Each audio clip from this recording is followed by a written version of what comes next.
कानाने बहिरा मुका परे नाही, शिकविता भाषा बोले कसा पाय. नमस्कार, मी कामाक्षी बर्वे, बर्वा स्किन थेरपीकडून. आजच्या बोल बर्वाच्या भागामध्ये आपण ज्या व्यक्तिमत्वाला भेटणार आहोत त्या आहेत सुचिता पंकज ओक, डोंबिवली मधून. सुचिताताई नमस्कार. सुचिताताईंचं कार्यक्षेत्र हे अत्यंत वेगळ्या विषयातलं आहे. त्या BSc ऑडिओलॉजी आणि स्पीच थेरपिस्ट आहेत. त्यांनी 1989 या विषयामधली पहिली डिग्री घेतली. त्याच्यानंतर त्यांनी MSc speech and hearing Mysore मधून पूर्ण केलं 1991. क्लिनिकल एक्सपिरियन्स त्यांचा 30 वर्षांचा आहे. गेली 25 वर्ष त्या डोंबिवलीमध्ये स्वतःची प्रॅक्टिस करता आहेत. ऐकायला न येणं किंवा बोलणं याच्यातले जे काही प्रॉब्लेम्स असतात यामध्ये अवेअरनेससाठी गेली 30 वर्ष अव्याहतपणे त्यांचं काम चालू आहे. यासाठी वेगवेगळ्या ठिकाणी भाषण देणं, लोकांशी संवाद साधणं. महाराष्ट्रामध्ये ऑडिओलॉजिस्ट म्हणून काम करणारे जे लोक आहेत या सगळ्यांना एकत्र आणणारी जी संघटना आहे त्याच्या पदाधिकारी त्या आहेत. या संघटनेमार्फत सेमिनार्स घेणं, वर्कशॉप्स घेणं, ज्यामुळे अनुभवाचं, ज्ञानाचं शेअरिंग होऊ शकेल आणि तुमच्या आमच्यासारख्या लोकांना हा विषय नक्की आहे काय हे कळू शकेल. मला मुख्यतः सांगायला आवडेल की एखाद्या घरामध्ये जर प्रॉब्लेम चाइल्ड असलं तर आणि तरच आपण या विषयाच्या व्याप्तीपर्यंत पोचतो. अदरवाईज सामान्य माणसाचा या विषयाशी खरं तर संबंध येतच नाही. म्हणून ताईंचं काम एकदमच वेगळ्या ह्याच्यावरचं आहे असं लक्षात आल्यानंतर टीमने ठरवलं की आपण यांच्यापर्यंत पोचूया आणि यांचं काम आपल्या लोकांच्या पर्यंत आणण्याचा प्रयत्न करूया. सुचिताताई, बोल बर्वाच्या आजच्या सेशन मध्ये तुमचं मनपूर्वक स्वागत आहे.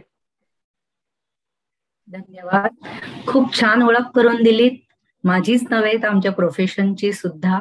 कारण आमचं प्रोफेशन हा खूपच जिव्हाळ्याचा विषय आहे माझा. आणि सर्वप्रथम मी बर्वा क्रिएशन्सचे खूप आभार मानते की मला ह्या विषयावर बोलायची तुम्ही संधी दिली. त्याचबरोबर thank you Mrs Kamakshi Barve and the whole team. Thanks a lot. Thank you सुचिताताई. खरं तर तुमचं काम एवढं वेगळं आहे की आम्ही तुमच्यापर्यंत जर पोचलो नसतो तरच नवल.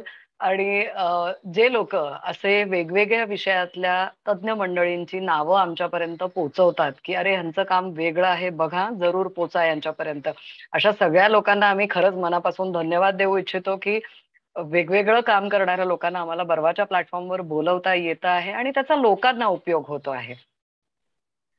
सुचिताताई, मला पहिलाच प्रश्न तुम्हाला असा विचारावासा वाटतो की ऑडिओलॉजी आणि स्पीच लँग्वेज पॅथॉलॉजी हा विषय तसा फारसा आजही लोकांच्या ऐकिवात नाही.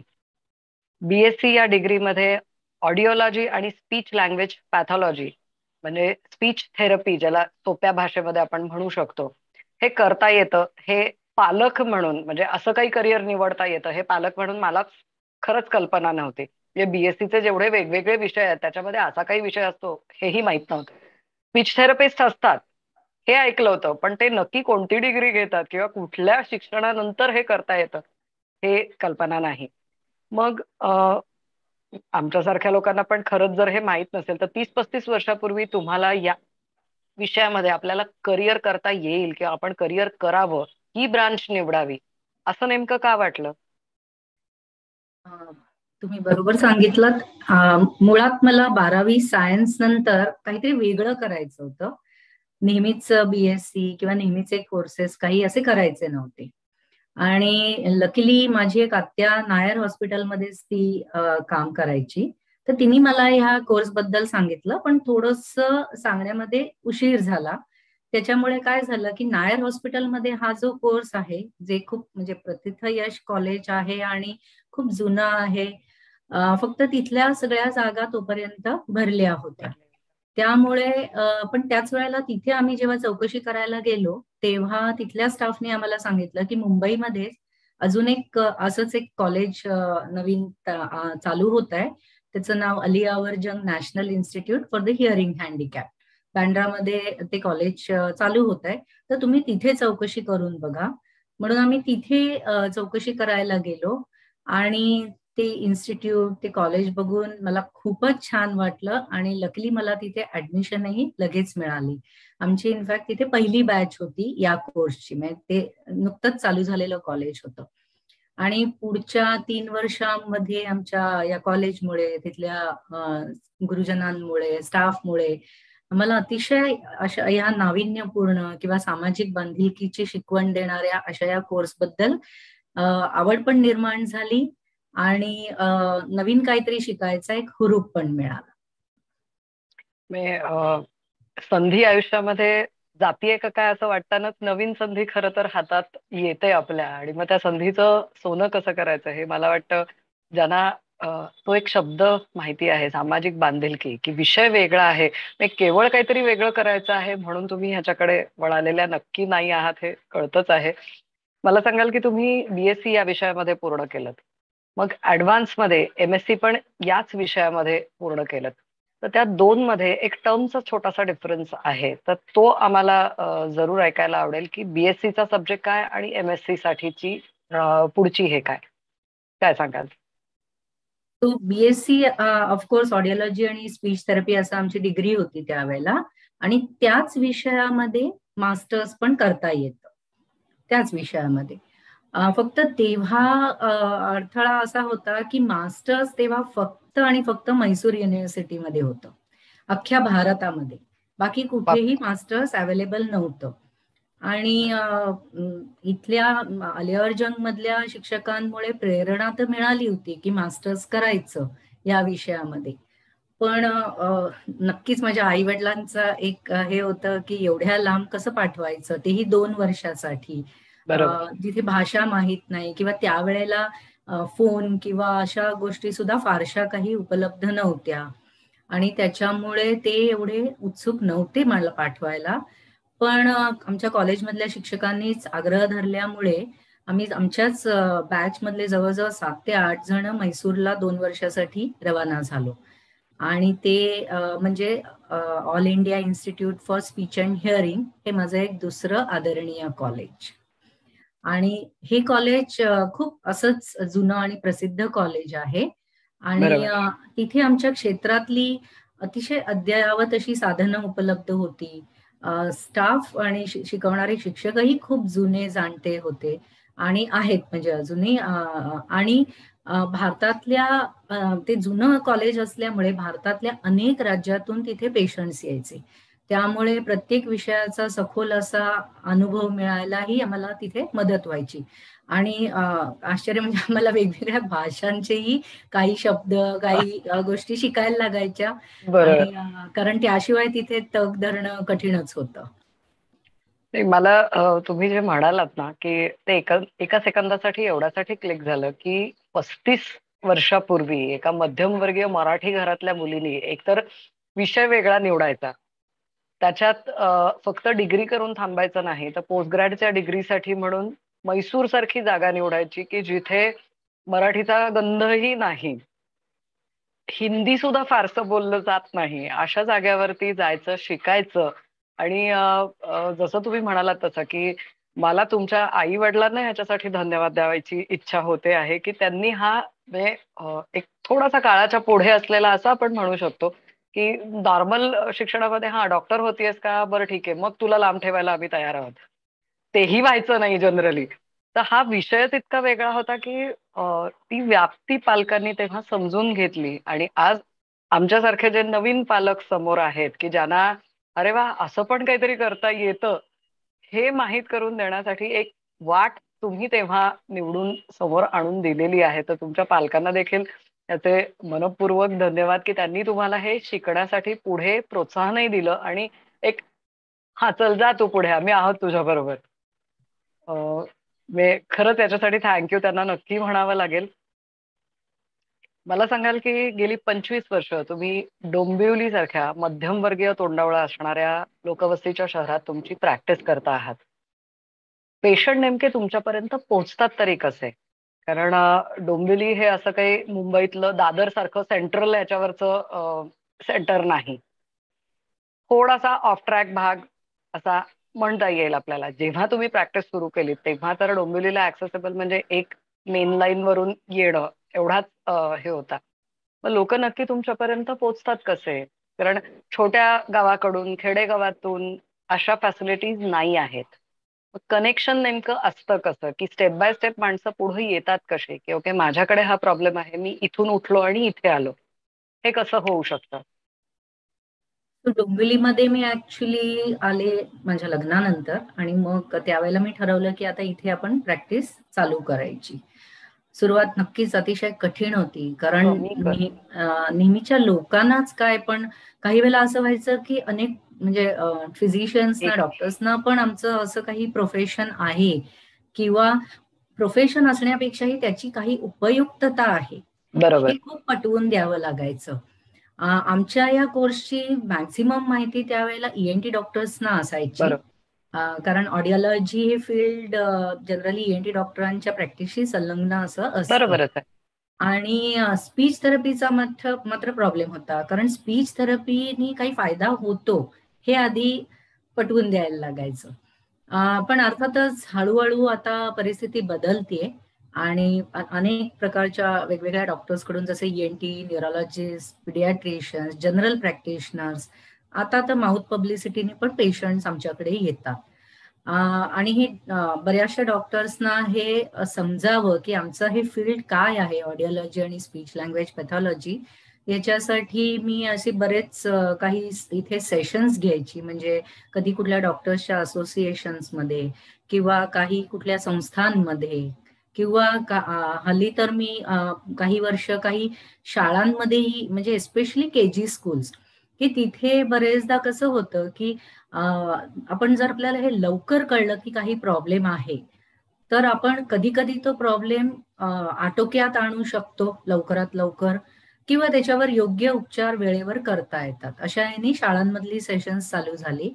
आणि आता गेले 2 वर्ष वेबिनारच्या माध्यमातून एखाद दुसऱ्या शाळेमध्ये आमचं KG सेक्शनच्या सगळ्या पालकांसाठी एक म्हणजे बेसिकली नॉर्मल माइलस्टोन्स काय असतात स्पीच आणि हिअरिंगच्या डेव्हलपमेंट मधले, आणि किंवा इतर कुठल्या प्रॉब्लेम्स कसे आपण डिटेक्ट करायचे, ही सगळी माहिती त्या सेशन्सच्या द्वारे आम्ही देतो. म्हणजे मला तोच एक पडलेला प्रश्न होता, की हे ओळखायचं कसं? असं जर असेल तर काय नक्की करता येईल? तर मला वाटतं आपल्या पुढच्या बोलण्यामध्ये ह्या गोष्टी येऊ शकतील. अजून जास्ती मोकळेपणे आपण ह्याच्यावरती बोलू शकतो. मला सांगाल, स्पीच लँग्वेज पॅथॉलॉजिस्ट ही सामान्य माणसासाठी अजून तरी एक वेगळी आणि नवीन अशी टर्म आहे. ज्यांच्याकडे प्रॉब्लेम चाइल्ड नाही किंवा ज्यांच्याकडे कोणताही प्रॉब्लेम नाही, मुलं नॉर्मली वाढता आहेत, त्यांचा ह्या विषयाशी संबंध येत नाही.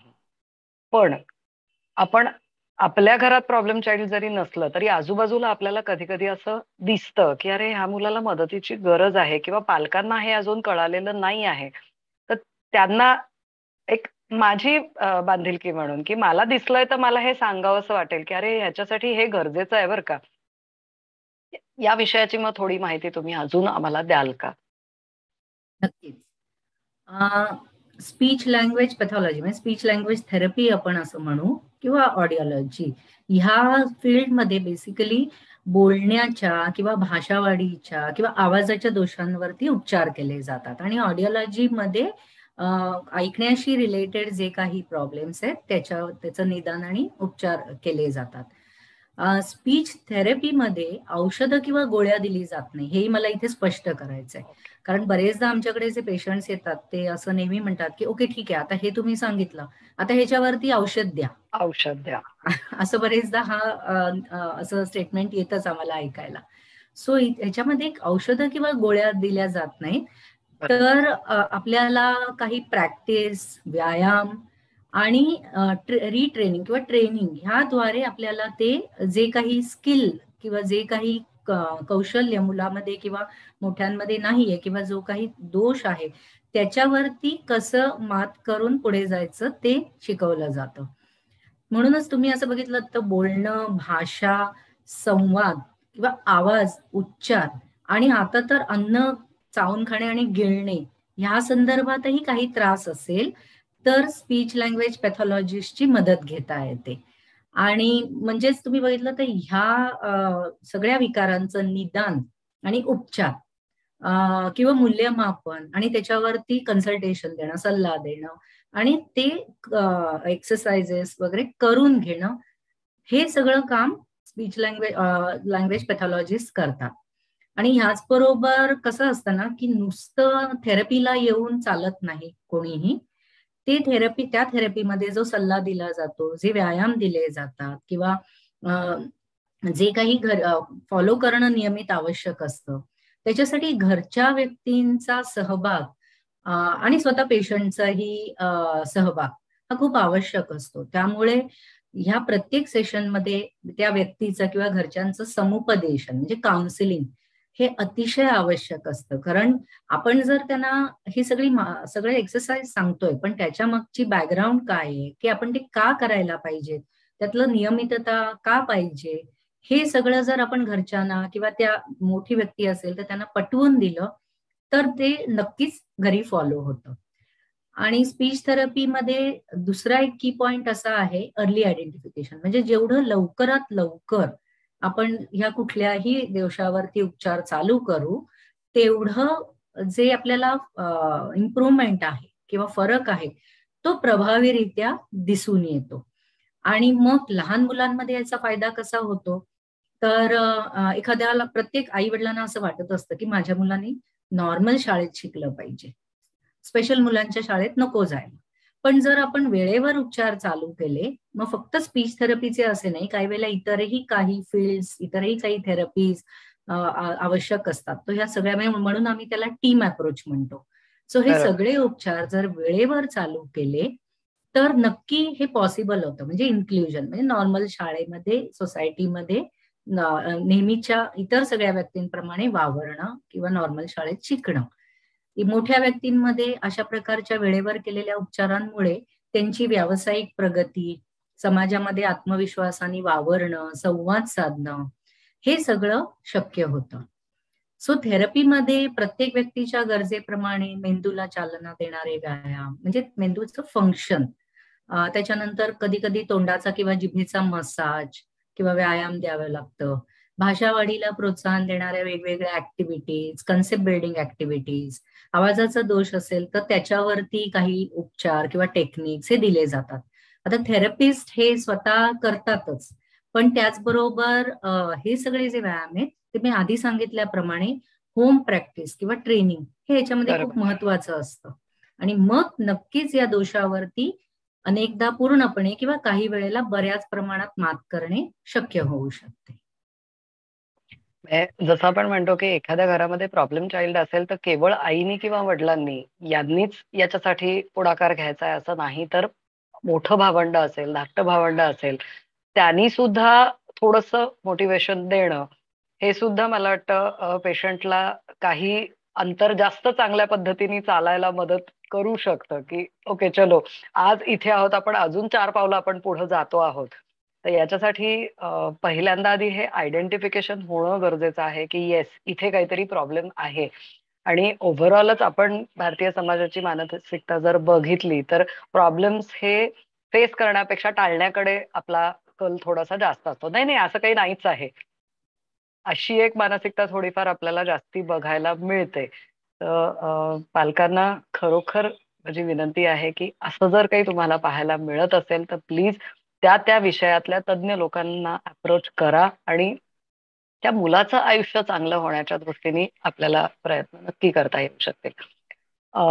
सुचिताताई मला एक सांगाल, की स्पीच थेरपीचा उपयोग नेमका कोणाला होऊ शकतो आणि त्याच्यासाठी वयाचं काही बंधन आहे का? तसं बघायला गेलं तर वयाचं काहीच बंधन नाहीये. कारण कसं आहे, तुमची जर व्यायाम करून घ्यायची शक्यता असेल तर आपण प्रयत्न नक्कीच करू शकतो. ओके. नाही, माझा विचारण्याचा उद्देश असा होता, की बऱ्याचदा पॅरालिसिस मध्ये मोठ्या एज मध्ये पॅरालिसिस जेव्हा होतो तेव्हा देखील स्पीच अफेक्ट होतो असं बघितलं गेलंय. फेशियल पॅरालिसिस मध्ये जर असेल तर स्पीच अफेक्ट होतो. अशा वेळेला मोठ्या व्यक्तीला तुमच्याकडे घेऊन येणं आणि मग पुन्हा ते स्पीच डेव्हलप करणं हे तितकं इझी असतं का? आणि लहान मुलांच्यासाठी तर लवकर कळलं तर उत्तमच आहे, हे आपण बघू शकतोय. पण नक्की याच्यातला काय फरक आहे? कसं कसं हे होऊ शकतं? ही थेरपी कशी गरजेची आहे? हे प्लीज सांगाल? साधारणपणे तुम्ही बघितलं तर सगळ्यांना कॉमनली माहिती असलेले म्हणजे श्रवण दोष, बरोबर. Hearing difficulty. सो त्या प्रॉब्लेम मध्ये तर ऑडिओलॉजी, स्पीच थेरपिस्ट दोघांचाही रोल खूप महत्वाचा असतो. त्याच्यानंतर म्हणजे मतिमंदत्व किंवा गतिमंदत्व, स्लो लर्नर्स. नंतर आणखीन प्रॉब्लेम्स म्हणजे क्लेफ्ट लिप अँड पॅलेट, म्हणजे ओठ किंवा ताळू जन्मताच दुभंगलेला असणे. ऑटिझम किंवा हायपर ऍक्टिव्हिटी, म्हणजे ज्याला स्वमग्नता किंवा अतिचंचलता म्हणतात. टंग टाय हा तर खूप लोकांना म्हणजे कॉमनली माहिती असलेला प्रॉब्लेम आहे. तर अशा सगळ्या प्रॉब्लेम्समध्ये भाषा वाढ किंवा उच्चार ह्याच्यामध्ये प्रॉब्लेम असतो किंवा बोलणंच कधी कधी सुरू होत नाही. तर ह्या सगळ्यामध्ये स्पीच थेरपीचा फायदा नक्कीच होतो. आता कधी कधी असंही होतं की काही इतर अशा दृश्य कारणांशिवाय सुद्धा काही मुलांमध्ये उच्चार दोष असू शकतात. तर अशा वेळेलाही साधारणपणे जर तुमचं मूल 4-5 वर्षापर्यंत जर स्पष्ट बोलत नसेल तर एकदा स्पीच थेरपिस्टचा सल्ला घ्यायला काहीच हरकत नाही. आणखीन एक खूप कॉमनली माहिती असलेला दोष म्हणजे अडखळत बोलणे किंवा ज्याला स्टॅमरिंग, स्टटरिंग असं म्हटलं जातं. सो काही काही वेळेला वयाच्या 3-4 वर्षापासून किंवा 2.5-3 वर्षापासूनही लक्षणं दिसतात. मग अशा वेळेलाही तुम्ही स्पीच थेरपिस्टना भेटून त्यांचा सल्ला घेणं हे आवश्यक असतं. आता या सगळ्या ह्याच्यामध्ये घरातल्या व्यक्तींची, जसं तुम्ही म्हणालात, आणि समाजाचीही साथ खूप उपयोगी ठरते आणि महत्वाची ठरते. ओके. आणि मोठ्यांमध्ये तुम्ही जसं म्हणालात तसं काही पॅरालिटिक स्ट्रोक किंवा कधी कधी तोंडाचा किंवा अन्ननलिकेचा कॅन्सर, त्याच्यामध्येही आमचा रोल असतोच. आणि हा जो पॅरालिटिक स्ट्रोक म्हणतोय हा ऑफकोर्सच न्यूरोलॉजिकल म्हणजे ब्रेनशी रिलेटेड कारणांमुळे आहे. सो तसाच प्रॉब्लेम लहान मुलांमध्ये जन्मतः पण असू जन्मतः. शकतो. तर बरोबर. तिथेही आमचा रोल येतोच. आता हे झाले सगळे जे नेहमीचे प्रॉब्लेम्स आहेत. हल्ली mobile, TV, computer, screen time, excessive screen time ह्याच्यामुळे सुद्धा आमच्याकडे खूप कॉमनली केसेस येत आहेत की दिवस रात्र सगळेजण स्क्रीन समोरच असतात. मुलाशी फारसा संवाद साधला जात नाही, बोललं जात नाही. आणि ह्या इलेक्ट्रॉनिक गॅजेट्सच्या अतिवापरामुळे घरातला संवाद बंद झालाय. बरं, गेले 2 वर्ष असं झालंय कोविडमुळे मुलांना बाहेर खेळायला पाठवलं जात नाही. अर्थात आधी सुद्धा हे इश्यू होतेच, पण आता ते 2 वर्षात थोडे जास्ती झाले.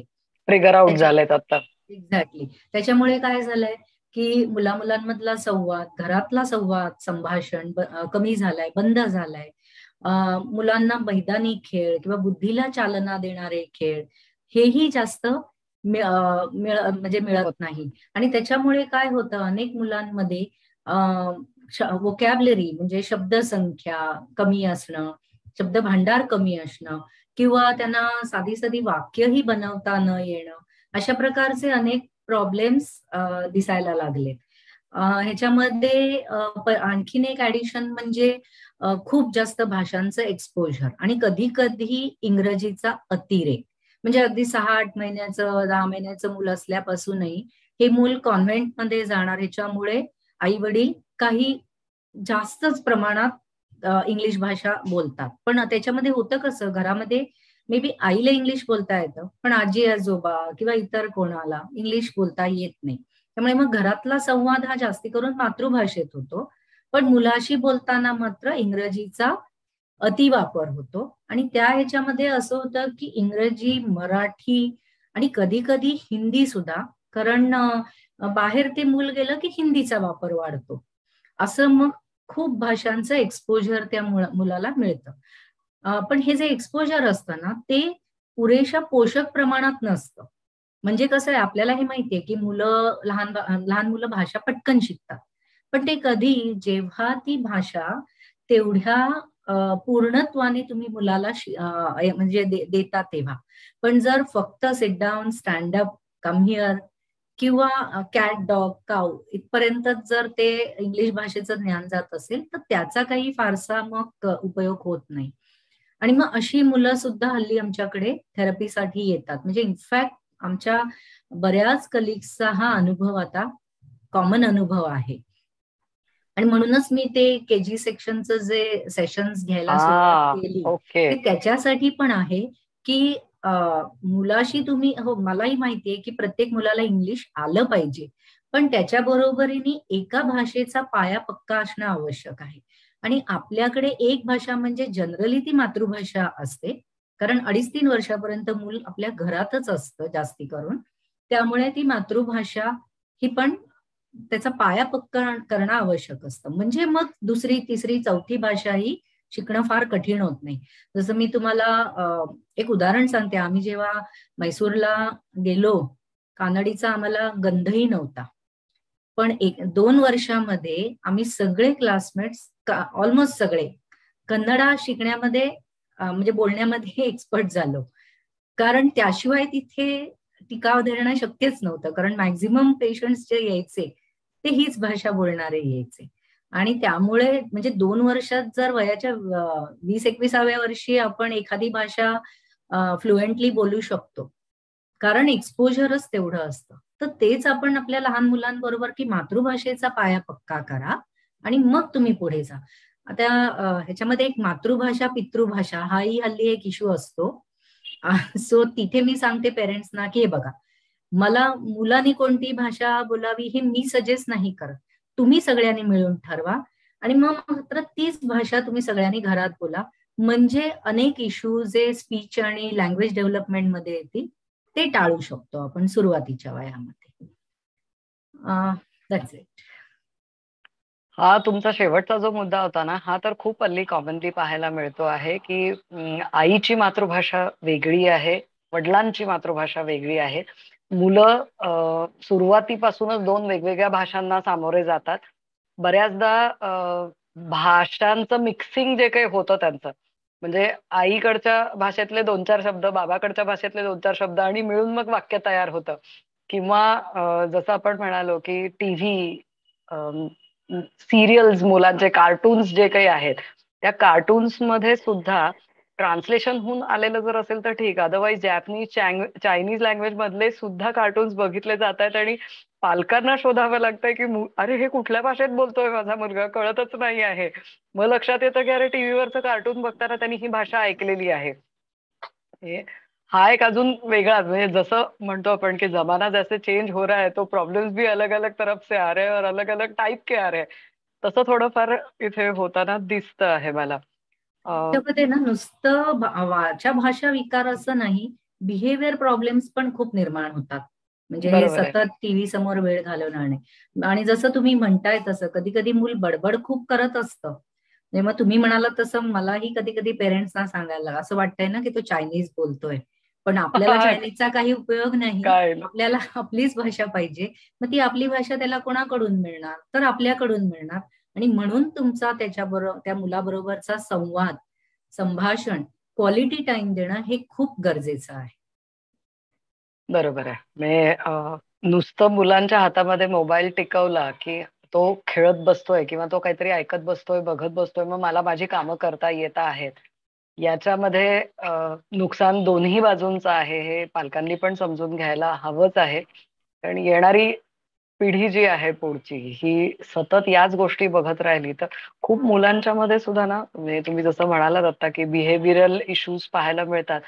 ते गेम्स वगैरे सुद्धा खेळल्यानंतर ती मोठी अशी काहीतरी तलवार घेतलेली असते, मी तुला खचॅक करणार आहे वगैरे, हे इतके 3-4 वर्षांच्या मुलांमध्ये सुद्धा इतके कॉमन मध्ये हे शब्द ऐकायला येतात की बहुधा पूर्वी फटके खाल्लेले आहेत या शब्दांसाठी, असं कुठेतरी जाणवतं आपल्याला.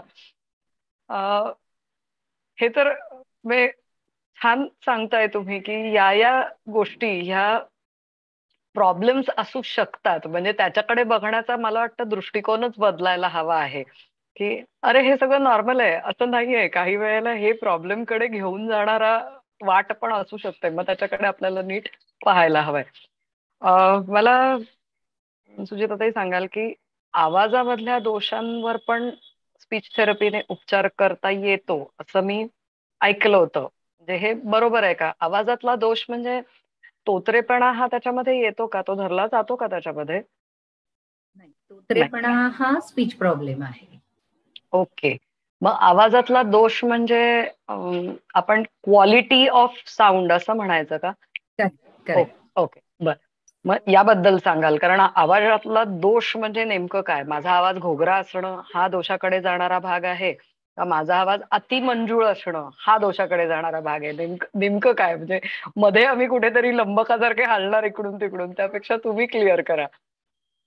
प्रत्येक व्यक्तीच्या आवाजाची एक क्वालिटी असतेच. तुमचं स्वरयंत्र जर नॉर्मल असेल स्ट्रक्चरली आणि फंक्शनली, तर तुम्हाला असं काही की माझा हा आवाज असा काय अशी फारशी चिंता करायची गरज नसते. ओके. पण कधी कधी कसं होतं, आपला आवाज स्वरयंत्रातनं निर्माण होतो. आता स्वरयंत्रामध्ये काही सूज आली किंवा स्वरयंत्रामध्ये 2 मसल्स असतात, स्वरतंतू आपण म्हणू, त्यांना व्होकल कॉर्ड्स म्हणतात. त्या व्होकल कॉर्ड्स वरती फोड आले किंवा त्याच्यावरती सूज आली किंवा इतर काही बिघाड, म्हणजे जसं एखादा व्होकल कॉर्ड किंवा तो मसल हलतच नाहीये, म्हणजे त्याला पॅरालिसिस असं नाही मी म्हणत, पॉल्सी म्हणतो आम्ही त्याला, व्होकल कॉर्ड पॉल्सी. म्हणजे 2 तंतूंच्या एकत्रित हलण्यामुळे आवाज निर्माण होतो मसल्समुळे. त्यातला एखादा जर काही कारणाने हलतच नाहीये तर तुमचा आवाज बदलू शकतो. म्हणजे मग तो आवाज घोगरा होतो किंवा असा थोडासा ब्रेथी म्हणतो असा होतो, किंवा आवाज, किंवा तुम्ही म्हणू शकाल की आवाज बसलाय, खूप काळ बसलाय असं. आता हे जे दोष आहेत हे काही वेळेला मोठ्या माणसांबरोबर लहान मुलांमध्ये सुद्धा येतात. काही वेळेला ते आवाजाच्या अति आणि अयोग्य वापरामुळे येऊ शकतात. जसं उदाहरणार्थ लहान मुलांमध्ये खूप मोठ्याने रडणं, ओरडणं, घुसमटणं खूप काही काळापर्यंत त्याच्यामुळे होऊ शकतात. किंवा मोठ्या माणसांमध्ये अति बोलण्यामुळे किंवा ओरडून बोलण्यामुळे, जसं आपण बघा ट्रिपला जाऊन आलो की दुसऱ्या दिवशी बऱ्याच जणांना हा अनुभव येतो की आवाज Yes. बसतो, पण तो टेम्पररी असतो बरेचदा. आता जर तुमच्या स्वरयंत्रामध्ये काही बिघाडच झाला तर मात्र हे कंटिन्युअस काही लांबू शकतं. महिन्यांसाठी सुद्धा ते लांबू शकतं. जसं टीचर्स किंवा अनट्रेन्ड सिंगर्स यांच्यामध्ये आवाजाचे दोष खूप कॉमन आहेत. कारण आवाजाचा जसं ओरडल्यामुळे टीचर्सना, कारण त्यांना 60-60 मुलांचा वर्ग कंट्रोल करायचा असतो, किंवा बरोबर. अनट्रेन्ड सिंगर्सना आपल्या आवाजाची पट्टी कोणती आहे, किती रेंज आहे, किंवा रियाज जर बरोबर केलेला नसेल तरी पण काही आवाजातले दोष निर्माण होऊ शकतात. कधी कधी ना, म्हणजे तुम्हाला आश्चर्य वाटेल पण आवाजाचा मेन शत्रू आहे ऍसिडिटी. सो ऍसिडिटी अतिशय जास्त काळपर्यंत जर असेल तरी पण आवाजाचे दोष निर्माण होऊ शकतात. आवाजाला आधार मिळतो तुमचा प्रॉपर अप्रोप्रिएट ब्रीदिंग पॅटर्न आणि पाण्यामुळे. पाणी जरी डायरेक्ट स्वरयंत्रात जात नसलं तरी आम्ही म्हणतो हायड्रेट युअर व्हॉइस, म्हणजे तुमचा घसा ओला ठेवा. ओला म्हणजे फक्त पाण्याने, चहा कॉफी नाही, पाणी हे मेन सोर्स आहे त्याचा. त्याच्यामुळे पण आपल्याला आवाजाला आधार मिळू शकतो. आणखीन एक, आता हे जे सगळे प्रॉब्लेम्स आहेत ना, हे केसेस आमच्याकडे बरेचदा ईएनटी डॉक्टर्स कडून येतात. म्हणजे ईएनटी डॉक्टर्स स्वरयंत्राची तपासणी करून जर त्याच्यामध्ये असे काही प्रॉब्लेम्स असतील की जे व्हॉइस थेरपीनी क्युअर होऊ शकतील तर मग आमच्याकडे ते केसेस येतात. आणि नाहीतर मग औषधोपचार, ऑपरेशन्स हा इतर पर्याय असतो ज्याचा सुरुवातीचा कॉल ईएनटी डॉक्टर्स घेतात. आणखीन एक जो प्रॉब्लेम आहे त्याला म्हणतो आम्ही प्युबरफोनिया. हाही खूप कॉमन आहे. म्हणजे वयात येताना बघा मुलांचा आवाज बदलतो, स्पेशली बॉईजचा आवाज फुटतो. आणि करेक्ट, तो जो आवाज फुटतो ना तो आवश्यक असतो, कारण इट इज लाईक लहान मुलाच्या आवाजामधनं त्याचा आवाज मेल व्हॉइस कडे जात असतो, पुरुषी आवाज. आणि हे जे ट्रान्झिशन आहे हे कधी कधी काही महिने किंवा काही वर्ष पण होत राहतं. आता काही जण वेळेला कसं होतं की हा जो आवाज नवीन आहे तो थोडा सुरुवातीला असा क्रॅक होतोय, घोगरा होतोय असं वाटून ते मूल तो आवाज रेझिस्ट करतं. किंवा इव्हन आम्हाला असं बरेच केसेसमध्ये दिसतं की बाहेरचे लोक म्हणतात अरे तुझा आवाज किती खराब झाला, बदलला. आणि मग काय होतं, ते मूल जुन्याच आवाजाकडे परत झुकतं की नाही मी तोच आवाज वापरेल. पण जसं त्याचं वय वाढतं तसा तो जुना आवाज खूप पातळ किंवा फिमेल व्हॉइस वाटायला लागतो, कारण तो पिच तो असतो. आणि मग त्याला प्युबोफोनिया म्हणतो, की तुमचं स्ट्रक्चर आहे मेल व्हॉइस साठी योग्य, पण तुम्ही बोलताय फिमेल लाईक व्हॉइस म्हणजे हाय पिच्ड व्हॉइस मध्ये. मग अशा वेळेलाही व्हॉइस थेरपिस्टचा त्याच्यामध्ये रोल असतो. आणि तिथे आम्हाला नुसतं व्हॉइस रिट्रेनिंग नाही तर काउन्सिलिंग पण खूप करायला लागतं, कारण त्या मुलाबरोबरच त्याच्या घरचे पण इथे सपोर्ट त्यांनी देणं आवश्यक असतं, की नाही हे जे तू आता नवीन आवाज जो आम्ही शिकवलाय व्हॉइस थेरपिस्टनी तो तू वापरणं आवश्यक आहे, याच्यासाठी घरच्यांचा मानसिक सपोर्ट लागतो. सो अशा सगळ्या व्हॉइस थेरपी अशा सगळ्या प्रॉब्लेम्स मध्ये व्हॉइस थेरपीचा उपयोग होतो. बरेचदा कॅन्सर, स्वरयंत्राचा कॅन्सर झाला की तिथेही काही वेळेला व्हॉइस थेरपिस्टचा रोल येतो. सो हे झाले सगळे आवाजाचे दोष आणि त्याच्यावर होणारे उपचार. मला असं वाटतं की तुम्ही जो शेवटचा मुद्दा दिलेला आहे ना तो मुलं जी गाणारी असतात ना त्यांच्या बाबतीत मला वाटतं हा सगळ्यात मोठा इश्यू पाहायला मिळतो, की तो लहानाचा मोठा होताना त्याचा आवाज जर बदलत असेल तर त्याच्या गायकीवरती परिणाम होतो. त्यामुळे हे वर्षानुवर्ष आपण ऐकलेलं आहे की गाणारा मुलगा जर असेल तर त्याचा आवाज बदलणार नाही किंवा त्याच्या आवाजाची टोन क्वालिटी चेंज होणार नाही. यासाठी मग हे काम जे पूर्वी आता गायक हा एक अजूनच वेगळा विषय झाला मे बी, की जे स्टेज परफॉर्मर आहेत किंवा परफॉर्मन्स देणारे आहेत. पण रेग्युलर जी तुमच्या आमच्या घरातली मुलं आहेत आपल्यालाही 15-16च्या आजूबाजूला ना कानाला जाणवतं यांचा आवाज बदललाय. मग बॅक टू त्या व्हॉइसकडे जाणं हे थोडंसं अबनॉर्मल असतं का?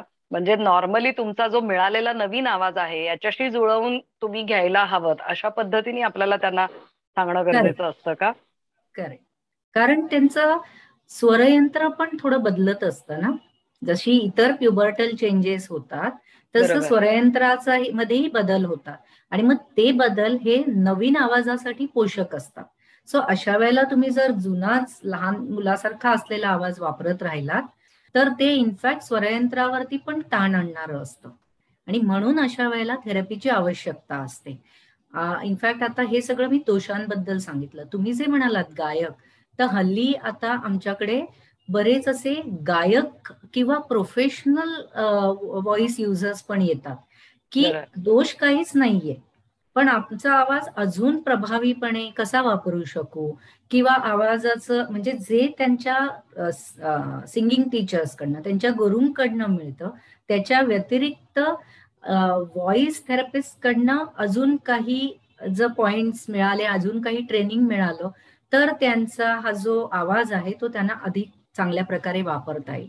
इनफॅक्ट कधी कधी असंही होतं की लागोपाठचे स्टेज शोज किंवा लागोपाठचे कार्यक्रम ह्याच्यामुळे त्यांनाही अनेकदा हे प्रॉब्लेम्स येतात, की तसं स्ट्रक्चरली काही प्रॉब्लेम नाही पण तरी माझा आवाज पूर्वीसारखा नाही. मग अशा वेळेला आम्ही व्होकल हायजीन कसं मेंटेन करायचं, आवाजाचं आरोग्य कसं राखायचं आणि तुमचा आवाज प्रभावीपणे इफेक्टिव्हली कसा वापरायचा ह्याच्यावर सुद्धा व्हॉइस थेरपी देतो. आणि जर सततच्या स्टेज शोजमुळे किंवा सततच्या कार्यक्रमांमुळे जर काही आतमध्ये बिघाडच झालेला असेल तर त्याच्यावरही व्हॉइस थेरपीनी ऑफकोर्स उपयोग करता येतोच. त्यामुळे हे थेरपी फॉर सिंगर्स हे एक नवीन क्षेत्र आहे नवीन क्षेत्र. बरोबर. जी जी इमर्जिंग क्षेत्र आहेत त्याच्यामध्ये मला वाटतं व्हॉइस टेक्निक, व्हॉइस थेरपी, संवाद कौशल्य म्हणजे संवाद साधण्यासाठीचा एक वेगळे ब्रांचेस तर मला वाटतं इतक्या वेगवेगळ्या नवीन डेव्हलप होत निघालेल्या आहेत की काम कराल तेवढं थोडं आहे असं साधारणपणे दिसतं आहे. मला सांगाल सुचिताताई की क्लेफ्ट लिप आणि क्लेफ्ट पॅलेट म्हणजे ओठ किंवा टाळू जन्मतः अखंड नसणे याची ऑपरेशन्स किंवा तीव्र श्रवण दोष असलेल्या व्यक्तींसाठी कॉक्लिअर इम्प्लांट सारखी ऑपरेशन्स आता मोठ्या प्रमाणावर व्हायला लागली आहेत. पूर्वी हा कधी मला वाटतं कॉक्लिअर इम्प्लांट हा शब्दही ऐकलेला नसेल, खूप कमी ऐकायला मिळायचं हे. पण आता ही देखील थेरपी भारतात मोठ्या प्रमाणावरती होताना दिसती आहे. महाग आहे थेरपी, कल्पना आहे किंवा लोकांना नसेलही कल्पना की हे कॉक्लिअर इम्प्लांट खूप महाग असतात किंवा कारण ज्यांच्याकडे प्रॉब्लेम आलेला नाहीये त्यांचा ह्या विषयाशी संबंधच येत नाही हो.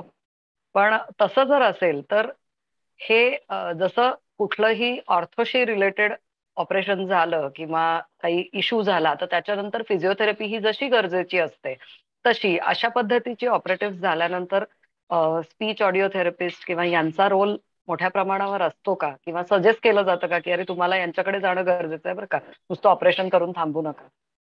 नक्कीच, अर्थातच. म्हणजे ऑपरेशनच्या आधी आणि ऑपरेशनच्या नंतर असं दोन्हीमध्ये आणि या दोन्ही ऑपरेशन्स मध्ये आमचा रोल असतो. आता क्लेफ्ट लिप अँड पॅलेट मध्ये बरेचदा कसं होतं की सुरुवातीला ओठ आणि ताळू दुभंगलेला असल्यामुळे काही वेळेला सुरुवातीला मुलं बोलण्यामध्येही म्हणजे लेट होतो, त्यांना बोलणं उशिरा चालू करतात. आणि त्याच्यामुळे कसं आहे की ऑपरेशन व्हायच्या आधी सुद्धा मुलांच्या थेरपी बरोबरच पेरेंट्सनाही थोडंसं याबद्दल सांगणं, त्यांच्याकडनं ते एक्सरसाइजेस म्हणजे हे सगळं घरचं वातावरण आणि ह्याच्यामध्ये बदल घडवून आणणं हे करायला लागतं. आणि साधारणपणे ते मूल त्याचं दोन्ही ऑपरेशन झाली आणि 1-3-3.25 वर्षाचं झालं ते मूल की तिथून उच्चार दोषांच्या प्रशिक्षण हे मेनली चालू होतं. आर्टिक्युलेशन थेरपी म्हणतो आम्ही त्याला. शिवाय त्याच्यामध्ये आर्टिक्युलेशन थेरपीमुळे आवाजामध्येही त्यांच्या सुधारणा होते. जसं क्लेफ्ट लिप अँड पॅलेट मध्ये बरेचदा तुम्ही कधी ऐकलं असेल नेझल व्हॉइस ऐकायला येतो. मराठीमध्ये, शुद्ध मराठीमध्ये त्याला पूर्वी गेंगाणा आवाज असं म्हणलं जायचं. नाकाकडून येणारा आवाज. बरोबर. पण तो ऐकायला येतो त्याच्यामुळे. आणि मुख्यतः कसं असतं की या मुलांमध्ये या सगळ्या गोष्टींमुळे त्यांना टंग प्लेसमेंट किंवा कोणत्या उच्चारासाठी जीभ कशी ठेवली पाहिजे किंवा ओठ कसे बंद केले पाहिजेत हे सगळं आपल्याला पहिल्यापासून ट्रेनिंग देऊन करून घ्यायला लागतं. सो हा जो भाग आहे ऑपरेशन नंतरचा, हा साधारणपणे उच्चारांच्या ट्रेनिंगचा हा 3 वर्षापासून सुरू होतो पुढे. आणि त्याच्या आधी आपल्याला फक्त एवढं एन्श्युअर करायला लागतं की त्यांची भाषा इतर नॉर्मल मुलांसारखी वयानुसार वाढतेय की नाही, म्हणजे मग त्याप्रमाणे मग पुढे हे करता येतं. कधी कधी या मुलांमध्ये अन्न गिळणं, चावून खाणं हे पण प्रॉब्लेम्स येतात की त्यांना ते जमत नाही. सो अशा वेळेलाही ऑपरेशनच्या आधी किंवा नंतरही आमचा रोल येतो. इनफॅक्ट जन्माला आलेल्या मुलाला जसं नर्सेस सुरुवातीला जे ट्रेनिंग देतात त्याच्यामध्ये कधी कधी बरेचदा त्या हॉस्पिटलशी संलग्न स्पीच थेरपिस्ट असेल तर त्यांनाही त्याच्यामध्ये सामील करून घेतलं जातं की आईला ऍडवाइस देणं की ब्रेस्ट फिडिंग कसं करायचं किंवा त्याला कसं शिकवायचं, म्हणजे कसं दूध ओढताना, कारण ते नाकातनं बाहेर येतं, असे बरेच इश्यूज होतात. सो ठसका लागण्याचं प्रमाण पण या मुलांमध्ये जास्त असतं. सो ह्याच्यामध्ये जसं नर्सिंग स्टाफ इन्व्हॉल्ड असतो त्याच्याबरोबर ती स्पीच थेरपिस्टचा पण रोल बरेचदा येतोच. कॉक्लिअर इम्प्लांट हे जे तुम्ही ऑपरेशन म्हणालात तीव्र स्वरूपाच्या कर्णबधिरत्वासाठी, त्याच्यामध्ये आता कसं आहे ना, आता फक्त मुलांमध्ये नाही तर मोठ्यांमध्येही ऑपरेशन कॉमनली होतो. एखाद्याला असं जर खूप जास्त हिअरिंग लॉस असेल आणि हिअरिंग एडचा उपयोग फारसा होत नाहीये तर अशा वेळेला मोठ्यांमध्येही ऑपरेशन करता येतं. आणि इथे ऑडिओलॉजिस्ट, स्पीच थेरपिस्टचा खूप महत्वाचा सहभाग असतो सुरुवातीच्या प्रोसेसमध्ये की कर्णबधिरत्वाचं निदान करणं किंवा जिथे गरज आहे तिथे सुरुवातीला हिअरिंग एड्स, श्रवण यंत्र लावून त्यांना ट्रेनिंग देणं आणि मग नंतर ऑपरेशन साठी रेफरल देणं किंवा ऑपरेशन नंतर त्याला मॅपिंग म्हणतो, म्हणजे जे आपल्याला इम्प्लांटचं मशीन दिलंय बाहेरचं प्रोसेसर त्याचं मॅपिंग करणं किंवा ट्युनिंग म्हणू शकता तुम्ही, की जेणेकरून मुलाला किंवा मोठ्या व्यक्तीला खूप चांगलं ऐकायला येईल आणि भाषा चांगली समजू शकेल. सो या सगळ्या प्री आणि पोस्ट प्रोसिजर मध्ये ऑडिओलॉजिस्ट आणि स्पीच लँग्वेज पॅथॉलॉजिस्टचा सहभाग खूप मोठा असतो. आणि तुम्ही जे महाग म्हणालात ना, बरोबर आहे, कारण किती नाही म्हटलं तरी हे मोठं ऑपरेशन आहे आणि ते जे स्पीच प्रोसेसर किंवा मशीन आहे तेही खूप म्हणजे चांगल्या क्वालिटीचं आणि असं यूज करायला लागतं. कारण नाहीतर कसं होतं, आता कॉक्लिअर इम्प्लांटचा एक भाग म्हणजे इलेक्ट्रोड अरे असतो तो कानाच्या आत असतो, पण दुसरा भाग म्हणजे मशीन, तुम्हाला इथे जो एक फोटो आहे त्याच्यामध्ये तुम्हाला दिसेल, मशीन बाहेर दिसतं जे श्रवण यंत्रासारखं वाटतं पण ते श्रवण यंत्र नसतं. ते वेगळ्या प्रकारचं मशीन आहे, स्पीच प्रोसेसर म्हणू आपण त्याला. सो त्याला एक मॅग्नेटिक कॉईल पण जोडलेली असते, जी आपल्या इथे हाडावरती आतमध्ये वरती चिकटते, कारण आतनं मॅग्नेट बसवलं असतं स्किनच्या आतनं. सो ही सगळी जी उपकरणं आहेत किंवा ऑपरेशन आहे, हे म्हणून ते एवढं महाग आहे. पण तुम्ही जर कॉक्लिअर इम्प्लांट ज्या मुलांमध्ये आवश्यक आहे आणि त्यांच्यामध्ये वेळेवर केलाय, तिथे इथे परत अर्ली इंटरव्हेन्शन, अर्ली मॅनेजमेंट ही खूप महत्वाची असते. तर तुम्ही हे जर बघितलं ना, तर तुम्हाला कळेल की त्यांचं बोलणं, त्यांची भाषा ही किती चांगल्या पद्धतीने वाढलेली आहे. आणि अर्थातच ह्याच्यामध्ये नुसतं इम्प्लांटचं ऑपरेशन केलं आणि झालं असं होत नाही. त्याच्यामध्ये नंतरची जी थेरपी आहे आणि थेरपी बरोबरच होम प्रॅक्टिस आहे, ही अतिशय महत्वाची आहे. कारण त्याशिवाय मूल तुमचं बोलायला लागणार नाही किंवा त्याची भाषा डेव्हलप होणार नाही. कारण ते मशीन तुम्हाला दिलंय, पण त्याचा उपयोग आता इतरही अनेक काही याच्यामध्ये कॉक्लिअर इम्प्लांट सारखी आणखीन बाहा किंवा अशी अनेक काही त्याच्यामध्ये वेगवेगळी उपकरणं निघालेली आहेत. पण या सगळ्यांचा उपयोग नीट करून घेण्यासाठी जे ट्रेनिंग असतं ना, ते खूप आवश्यक आहे. थेरपी आहेत अवेलेबल, नाही असं नाही, फक्त त्या वापरायच्या नेमक्या कशा या गोष्टी समजून घेणं पालकांनी जास्ती गरजेचं आहे, असं साधारणपणे तुमच्या बोलण्यामध्ये येत आहे. तुम्ही जो एक 2 आधी या गोष्टींमधले फरक जे आहेत की नुसतं श्रवण यंत्र आणि कॉक्लिअर इम्प्लांट ह्या 2 गोष्टी वेगवेगळ्या आहेत, त्या कोणत्या वेळेला कोणाला उपयोगाच्या आहेत हे जसं डॉक्टर ठरवतात, तसंच मला वाटतं तुम्ही देखील त्या 2 गोष्टी वेगवेगळ्या आहेत आणि त्या नेमक्या वापरायच्या कशा दिल्या तर आहेत तुमच्यापर्यंत आणून. बेसिकली म्हणूनच टीम अप्रोच असतो. It's a team. बऱ्याचशा आमच्या प्रॉब्लेम्स मध्ये अनेकदा team is important. So team ही महत्वाची असते आणि मग प्रत्येक घटकाचं काम जे असतं त्याप्रमाणे ते चालू राहतं.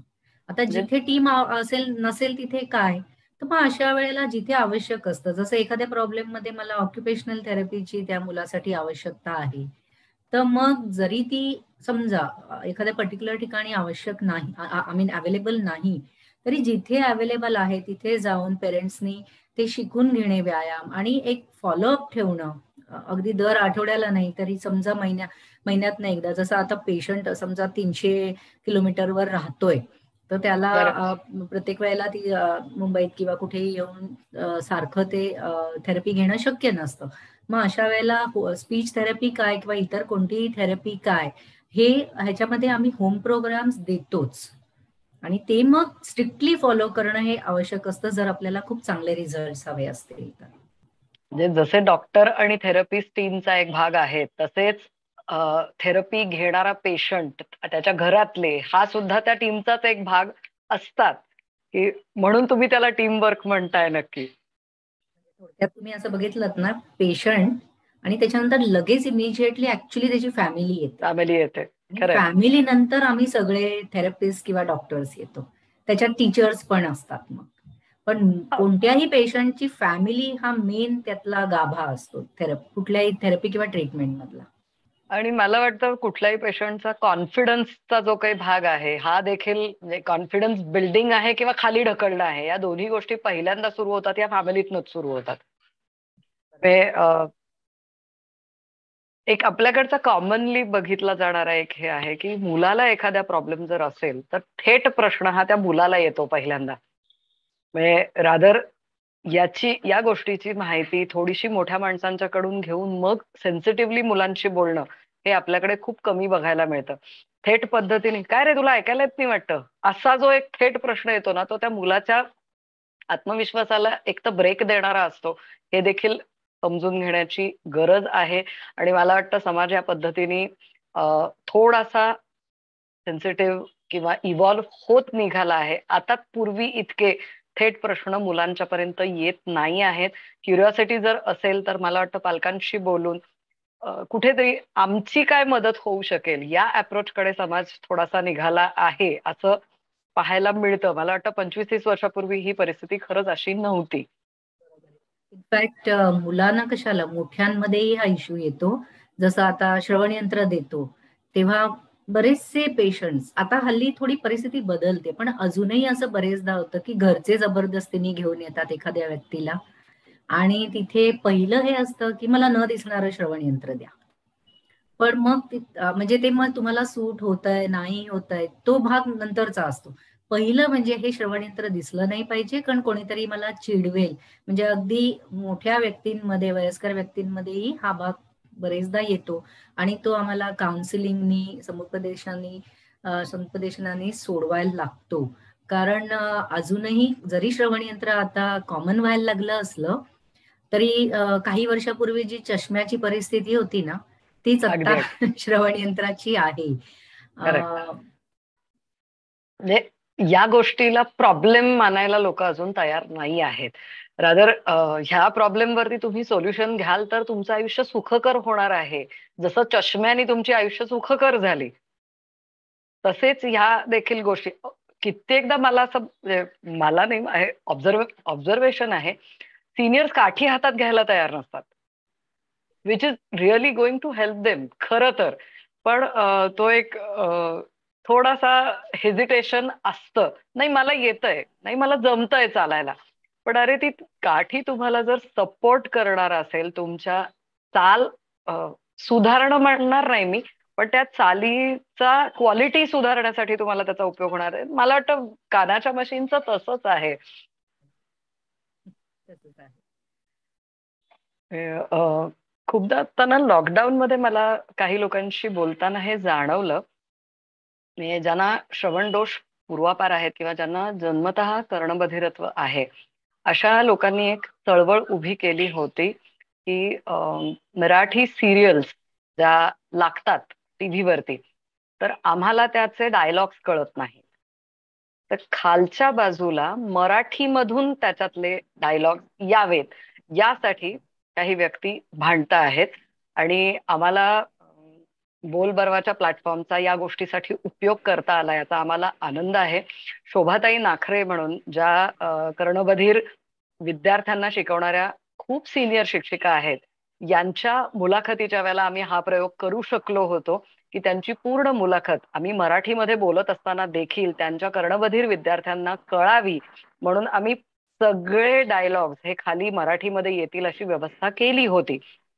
आणि लॉकडाऊनच्या दरम्यान हा चेंज बऱ्यापैकी टीव्हीवरती झालेला पाहायला मिळत होता. सिनियर्सना त्यांची कानाची मशीन्स दुरुस्त करून मिळत नव्हती किंवा या सगळ्या प्रॉब्लेम्स मध्ये हे डायलॉग्स मराठीचे खाली येतील अशी काही निर्माते मंडळींनी ही व्यवस्था केली होती. या सगळ्या निर्माते मंडळींसाठी एकदा खरंच टाळ्या वाजवण्याची इच्छा आहे की त्यांनी ज्येष्ठांची सोय त्या बाबतीत करून दिली होती, कारण तेव्हा या कानाच्या मशीन्सच्या दुरुस्त्या करून मिळत नव्हत्या किंवा त्यांना हे पाहायचं तर होतं पण ऐकायलाच काही येत नव्हतं, किंवा आवाज खूप मोठ्या मोठ्यांदा ठेवण्यापेक्षा डायलॉग्स खाली वाचणं हे कन्व्हिनियंट त्यांच्यासाठी होत होतं. मला अजून एक सुचिताताई प्रश्न तुम्हाला आहे. मगाशी सुद्धा तुमच्या बोलण्यामध्ये हे आलं की जिथे प्रॉब्लेम असतो तिथे अर्ली डिटेक्शन किंवा लवकरात लवकर उपचार सुरू करण्याचे काय फायदे असू शकतात. आपण थोडा थोडा हा मुद्दा बोललोय, पण मला वाटतं सलग जर तुम्ही हे सांगितलं तर हे जास्त कळायला सोपं होईल. अतिशय महत्वाचा प्रश्न आहे हा खरं तर, आणि सगळ्याच प्रॉब्लेम्स मध्ये. कारण वेळेवर निदान झालं आणि वेळेवर उपचार सुरू झाले आणि व्यायामामध्ये खूप सातत्य किंवा नियमितता राहिली तर खूप चांगला परिणाम आपल्याला दिसायला मिळतो अनेक केसेसमध्ये. आता हल्ली काय झालंय की जग खूप डिमांडिंग आणि कॉम्पिटिटिव्ह झालंय आणि प्रत्येक आई वडिलांना असं असतं की माझ्या मुलांनी चांगल्याच शाळेत जावं, चांगलाच परफॉर्मन्स द्यावा.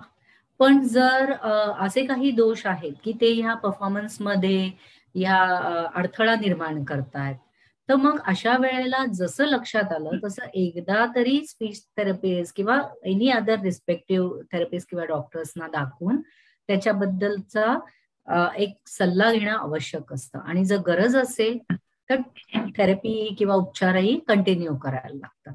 कारण कसं असतं ना की बरेचदा असं असतं की मुलांना स्टेजवर जायचं असतं, मुलांना वर्गामध्ये काही बोलायचं असतं, पण आता एखाद्या मुलामध्ये तेवढी भाषा वाढ झाली नसेल किंवा एखाद्या मुलामध्ये उच्चारांमध्ये दोष असतील, तर मग उगाचच ते मूल मागे पडतं. त्या मुलामध्येही अनेक अशा भावना म्हणजे अशी नर्वसनेस किंवा कॉम्प्लेक्स निर्माण होतो. बरेच पटकन असं बाहेर खेळायला गेल्यावरती कोणी मुलं चिडवतात. सो हे सगळं टाळण्यासाठी अर्ली डिटेक्शन किंवा अर्ली आयडेंटिफिकेशन अँड इंटरव्हेन्शन किंवा मॅनेजमेंट हे खूप महत्वाचं आहे. आणि फक्त मुलांमध्येच असं नाही, तर मोठ्या व्यक्तींमध्येही, जसं तुम्ही मगाशी स्ट्रोकसाठी विचारलं पॅरालिसिसमध्ये. जर आपण सुरुवातीला जसं तो पेशंट धोक्यामधून बाहेर येतो, आता मेडिकली काही तसं धोका राहिलेला नाही, पण इथे अशा काही प्रॉब्लेम्स आहेत की जिथे स्पीच लँग्वेज पॅथॉलॉजिस्टचा रोल महत्वाचा आहे.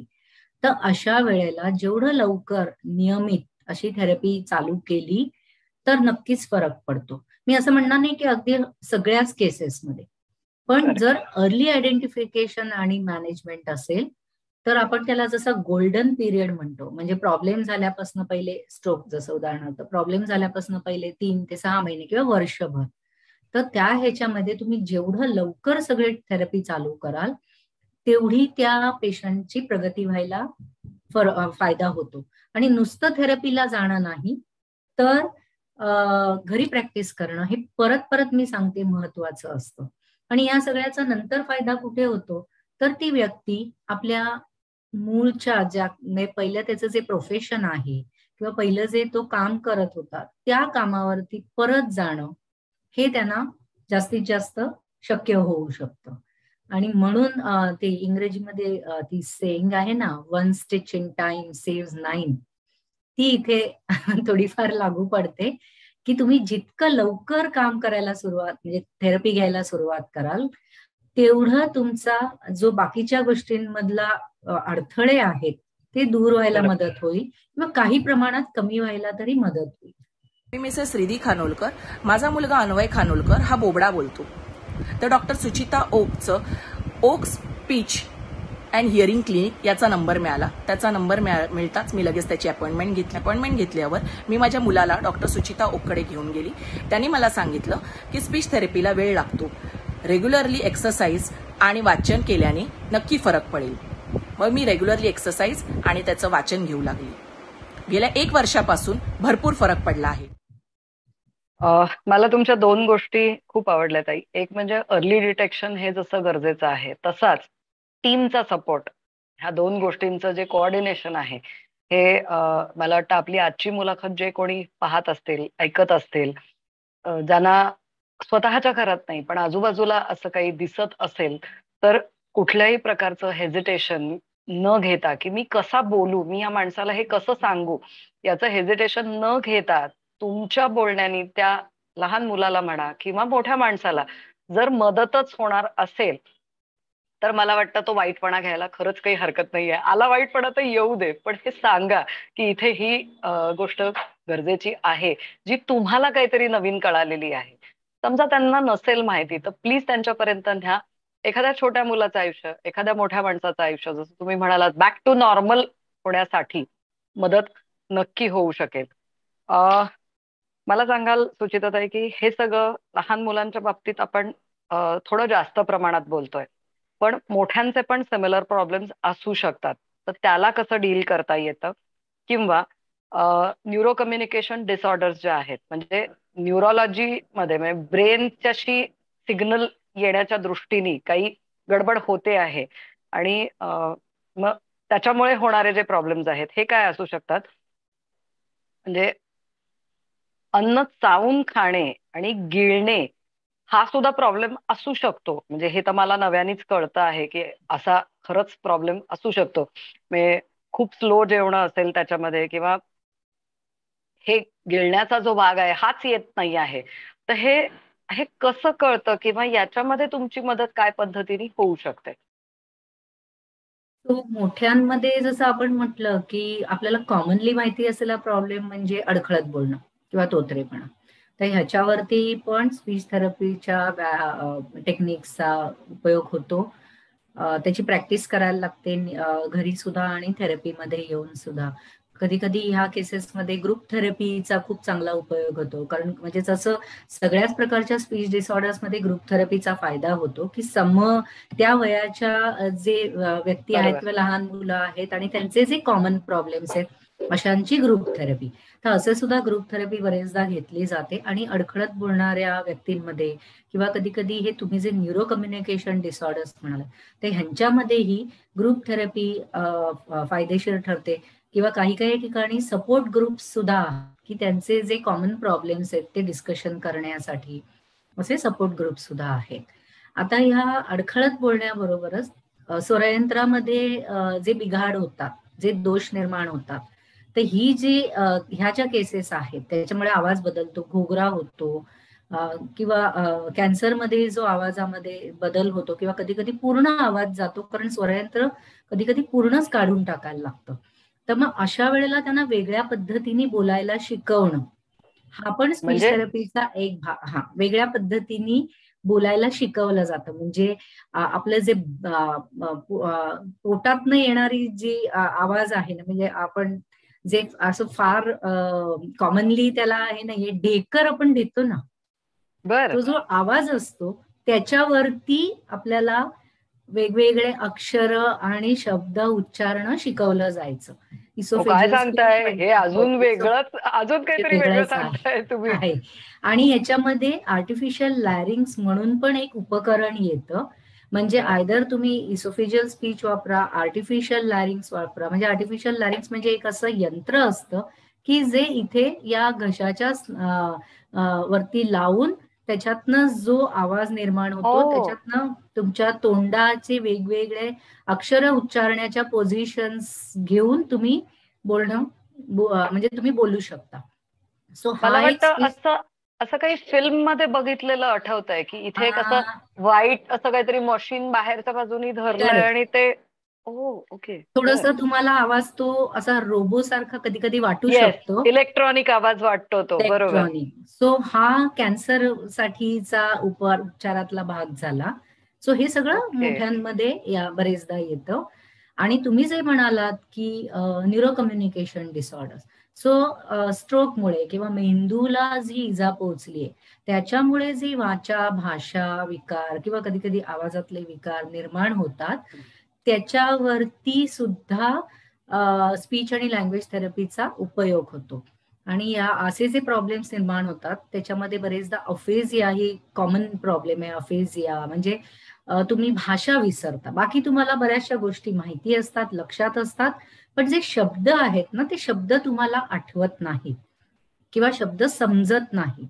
सो तसे किंवा उच्चारातले दोष आहेत तर डिसार्थिया म्हणजे त्याच्यामध्ये तुम्हाला मेंदूमध्ये बिघाड, मेंदूतल्या एखाद्या सेंटरमध्ये बिघाड झाल्यामुळे ते फंक्शन कंट्रोल करणाऱ्या सेंटरमध्ये बिघाड झाल्यामुळे तुमचे उच्चार चुकायला लागतात किंवा तोंडाच्या हालचाली मग त्याच्यामुळे नीट होत नाहीत. तर अशा वेळेला हे सगळे जी ट्रीटमेंट थेरपी आहे ती स्पीच लँग्वेज पॅथॉलॉजिस्ट करतो किंवा करते. आम्ही बरेचदा करते जास्त म्हणतो कारण आमच्या प्रोफेशनमध्ये बायकांचं प्रमाण जास्ती आहे. क्या बात है, विमन कारण एम्पॉवरमेंटचा हाही एक भाग आहे. कारण जो आता खूप मुलगे आहेत ह्याच्यामध्ये आणि I am happy about it. कारण speech especially speech language pathology मध्ये पेशन्स हे एक की फॅक्टर आहे.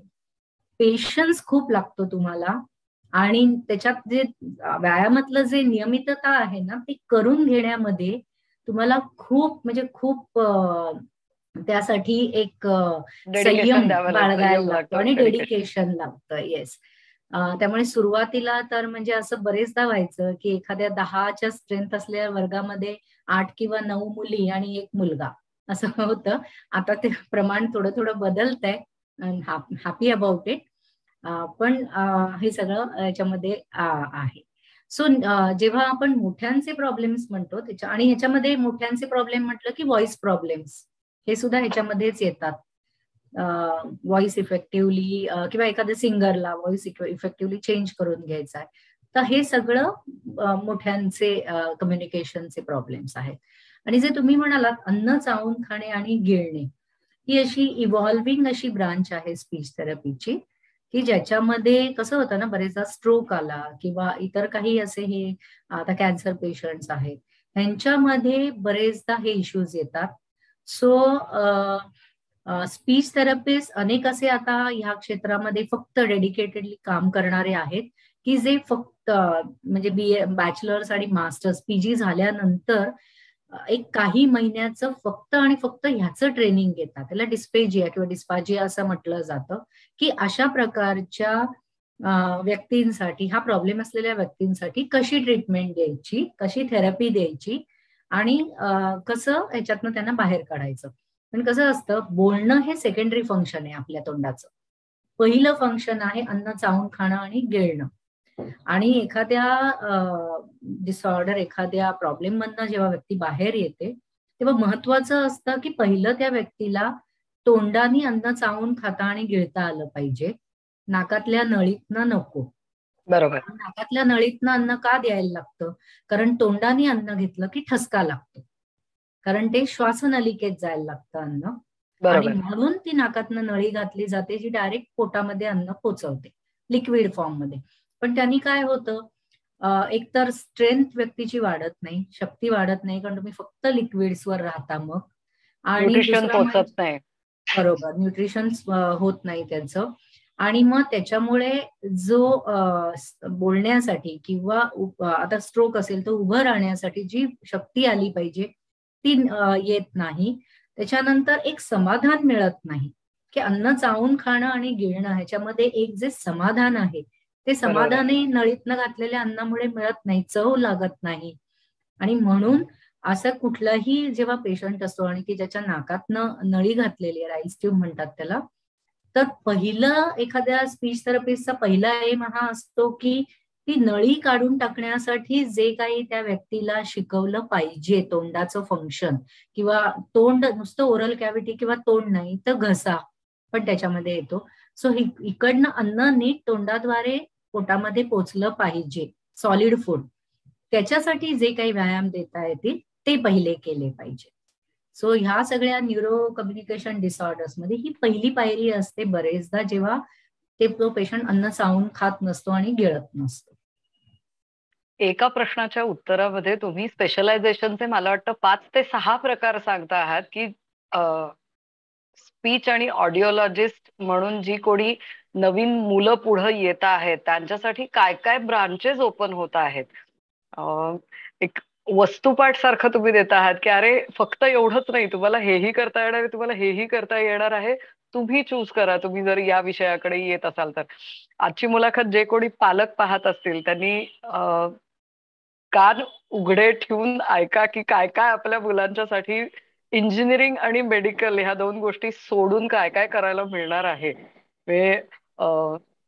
जी आमच्या जनरेशनचे पालक आहेत की ज्यांची मुलं 12वी होत आहेत, 10वी होत आहेत, त्यांच्यासाठी या मुलाखती दुसऱ्या बाजूनी सुद्धा गरजेच्या आहेत. मला असं वाटतं की फील्ड्स जी काही इमर्जिंग समोर येत आहेत ती इतकी इमेन्स आहेत की तो एक ठोकळेबाज पालकांचा जो विचार होता की हे एवढे 4 गोष्टी करता येतील, असं नाहीये. 4चे 400 कधी झालेले आहेत विषय, हे मला वाटतं खूप वेगवेगळं समोर येत आहे. खूप छान सांगताय सुचिताताई, आम्हाला तर जाम मजा येते हे सगळं ऐकताना सुद्धा. एक अजून प्रश्न असा येईल की ऑपरेशन्स किंवा ह्याच्या नंतर तुमचं लाईफ बॅक टू नॉर्मल येण्यासाठी म्हणून स्पीच थेरपी काही दिवस घ्यायला लागणं हा भाग वेगळा, पण एखाद्या प्रॉब्लेमसाठी सुरुवात केलेली स्पीच थेरपी ही नेमकी किती दिवस घ्यावी लागते? म्हणजे असं वर्षानुवर्ष स्पीच थेरपी घ्यावी लागते असं आहे? नाही, तसं नाहीये. स्पीच थेरपीसाठी लागणारा वेळ आणि घ्यावी लागणारी सेशन्स, नंबर ऑफ सेशन्स हे अनेक फॅक्टर्सवर अवलंबून असतं. जसं पहिलं तर दोष कोणत्या प्रकारचा आहे, काय डायग्नोसिस आहे, किती प्रमाणात, किती तीव्रतेने आहे, किती वर्ष जुना आहे, हे पण महत्वाचं असतं. व्यक्तीचं वय ह्याच्यामध्ये महत्वाचं असतं. म्हणजे एस्पेशली लहान मुलं असेल तर तुम्ही आता जसं उदाहरणार्थ कॉक्लिअर इम्प्लांट, तुम्ही आता हल्ली कॉक्लिअर इम्प्लांट अगदी 1 वर्षाच्या वयामध्ये किंवा त्याच्याही आधी होऊ शकतं, पण तेच तुम्ही 6 वर्ष 7 वर्ष वाट बघितलीत आणि मग कॉक्लिअर इम्प्लांट केलं आणि त्याच्या आधी फारशी काही ट्रीटमेंट किंवा थेरपी घेतलीच नाही, तर मग तुम्हाला जो ट्रेनिंगचा पिरियड आहे तो तुमचा वाढणार. आणि सगळ्यात महत्वाचं म्हणजे घरी केलेला सराव. घरी तुम्ही किती नियमिततेने, किती इफेक्टिव्हली सराव करता, त्या सगळ्यावर हे अवलंबून असतं. कधी कधी कसं असतं, काही प्रॉब्लेम्स मध्ये एक सुरुवातीला काही सेशन्स असतात ती खूप नियमित घ्यायला लागतात. मग नंतर त्या व्यक्तीच्या प्रोग्रेसवरती नंबर ऑफ सेशन्स कमी करता येते किंवा ड्युरेशन वाढवता येतं 2 सेशन्स मधलं. पण हे सगळं हे त्या व्यक्तीचा प्रॉब्लेम आणि हे मी जे इतर फॅक्टर्स सांगितले त्या सगळ्यावरती अवलंबून असतं. आणि म्हणून असं काही नाहीये की वर्षानुवर्ष, इनफॅक्ट वर्षानुवर्ष थेरपी द्यायला लागली तर मी पण थोडी अस्वस्थ होईल की आपलं कुठे काही चुकतंय का, चुकताय की का? ह्यातले कुठले फॅक्टर्स काही प्रॉब्लेमॅटिक आहेत का. किंवा मग एक वेळ अशी येते की आपल्याला कॉल घ्यायला लागतो की आता ह्या प्रॉब्लेम मध्ये थेरपी अजून कंटिन्यू करणं आवश्यक आहे का नाही, का we can just take some guidance therapy, म्हणजे लाईक फॉलोअप सेशन्स, की आता आपण जे आठवड्यातनं एकदा बोलवत होतो किंवा मे बी 15 दिवसातनं एकदा किंवा आठवड्यातनं 2-3 वेळा बोलवत होतो, तर मे बी आता महिन्यातनं एकदा येऊ दे किंवा 3 महिन्यातनं एकदा येऊ दे. हे सगळं जे आहे ना ते ह्या सगळ्या मी सांगितलेल्या फॅक्टर्सवर अवलंबून आहे आणि त्या व्यक्तीच्या प्रोग्रेसवरतीही अवलंबून आहे की ही जी थेरपी, हे थेरपीचं ड्युरेशन आहे ते कसं बदलायचं आणि कोणत्या वेळी बदलायचं. अं, हा एक खरंच महत्वाचा मुद्दा आहे की कोणत्या वेळेला थांबायचं आहे हे त्या तज्ज्ञ व्यक्तीनी आणि समोर बसणारी ट्रीटमेंट घेणारी व्यक्ती आहे यांच्या दोघांच्या बॅलन्सनी ही गोष्ट ठरवली जाऊ शकते. तिथे मला वाटतं तुमच्या इतक्या प्रदीर्घ अनुभवाचा पेशंट्सना 100% फायदा होत असणार आहे. आणि तो मला वाटतं पेशंट्स तुमच्याकडनं कायमच तो फायदा करून घेत आहेत. वर्षानुवर्ष लोक वेगवेगळे पेशंट्स तुमच्याकडे येत आहेत आणि तुमच्याकडून पुढे ट्रीटमेंट घेऊन जात आहेत. मला वाटतं की सुजेताताई, तुमच्या कामाचे 2 भाग येत आहेत. एक म्हणजे तुम्ही स्पीच थेरपी पॅथॉलॉजिस्ट म्हणून काम करताय. एक ऑडिओलॉजी हा सब्जेक्ट आहे. तर आपल्या एकाच मुलाखतीमध्ये ह्या 2 गोष्टींवरती बोलणं हे खूप मोठा स्पॅन होणार आहे. तर आपण आपल्याच मुलाखतीचा ऑडिओलॉजी या विषयाशी संबंधित दुसरा भाग करण्याचा विचार करतो आहोत. तर आपण ह्या दुसऱ्या भागासाठी भेटूया पुढच्या भागामध्ये.